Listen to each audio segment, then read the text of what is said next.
본론부터 말씀드리자면 어느 정도 개선이 되었습니다.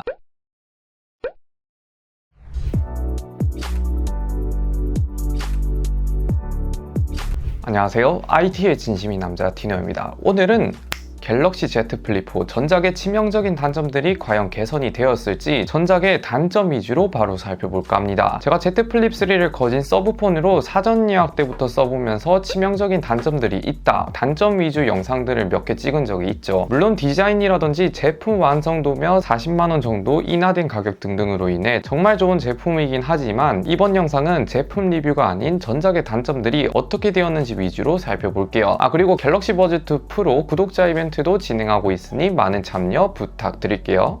제가 전작의 치명적인 단점들로는 배터리, 발열, 충전 속도, 카메라 성능을 꼽았기 때문에 얘네들 위주로 말씀드리고, 가장 첫 번째로 저는 배터리를 가장 중요하게 여기기 때문에 배터리 타임을 볼 때 스펙상으로는 전작보다 300mAh 더 늘어나면서 용량은 대략 10% 정도가 증가를 했는데, 결론부터 말씀드리자면 배터리가 전작보다 확실하게 개선이 되었다 말씀드릴 수 있어요. SNS나 웹서핑, 유튜브 기준으로 보면 평균 100% 사용 시에 무려 5시간이라는 전작보다 나름 개선된 수준이라 볼 수 있는데, 물론 S22 울트라나 플러스처럼 6시간 정도 오래가는 수준은 아니긴 하나, 전작 Z 플립 3가 워낙에 배터리 광탈이 심했기 때문에 양반인데? 역체감이 있긴 하더라고요. 실제로 사용해보면 실내에서 간간히 쓰는 용도로는 아침에 충전 후 아껴 쓰면 저녁이나 자기 전까지 쓸 수 있긴 한데, 야외에서 쓰면 여행 갈 때 카메라를 자주 쓰고 화면 밝기를 거의 풀로 올리다 보니 배터리 타임이 빠르게 줄어들기도 한데, 아무튼 더 많이 사용해서 그런가 하루 쓰는 거는 부족한 건 사실이에요. 그렇다 보니 저전력 모드를 켜고 아껴 쓰거나 아니면 보조 배터리는 꼭 필요해 보입니다. 쉽게 말해서 실내에서 쓰면 오케이, 야외에서 쓰면 조금 아쉽다, 이렇게 요약해 드릴게요.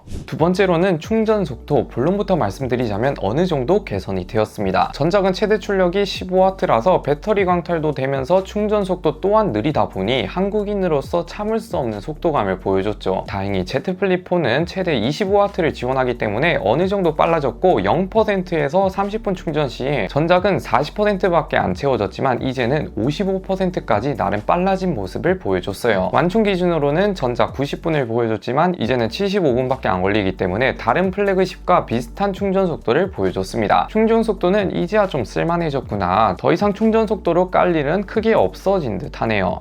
세 번째 장점은 카메라 성능인데, 전작은 아시는 분들도 있겠지만 디자인을 위해서 카메라를 많이 포기한 느낌이 들기도 하고, 야간 모드도 그닥 좋다는 말씀은 못 드렸지만 이것도 어느 정도 개선이 되었습니다. 외관상에서도 짐작이 되겠지만 전작에 없었던 카툭티도 살짝 생기면서 카메라 성능에 어느 정도 신경을 쓴 모습을 보여줬는데, 제가 밖에서 사진을 찍으러 다녀보니 와우, 주간 사진도 그렇고 야간 사진도 상당히 개선이 되었더라고요. 그냥 대충 찍어도 색 대비라든지 다이나믹 레인지 매우 훌륭합니다. 그리고 디테일도 상당히 훌륭해서 저 멀리 있는 사진을 크롭해도 어느 정도 형태가 살아있는 모습을 보여줬어요. 주간 사진은 몇 번만 찍어봐도 확실히 전작보다 거의 모든 면에서 개선이 이루어진 것 같더라고요. 야간 모드도 전작은 뭐래도 평균 5초 정도 기다려야 해서 한국인으로서 참을 수 없는 속도를 보여줬지만 이제는 다른 플래그십과 비슷하게 2-3초 정도만 기다리면 사진이 찍히기 때문에 이 점은 상당히 칭찬할 만합니다. 그 외에 발열 같은 경우도 많이 꼽던데, 간단하게 말씀드리자면 이번에 칩셋이 TSMC 공정으로 바뀌면서 최적화라든지 발열이 전작보다 덜한 건 팩트긴 하더라고요. 실제로 제가 일주일 정도 사용해보고 있는 입장에서 여름임에도 불구하고 제가 상당히 싫어했던 평상시 발열 같은 건 확실히 많이 사라지긴 했더라고요. 물론 게임이라든지 칩셋을 갈구는 작업을 할 경우에는 모든 폰이든 발열이 있긴 하지만 평상시 발열 기준으로 볼 때 제가 크게 체감이 될 정도로 많이 없어진 것 같더라고요. 이 부분은 제가 확실하게 말씀드릴 수 있습니다.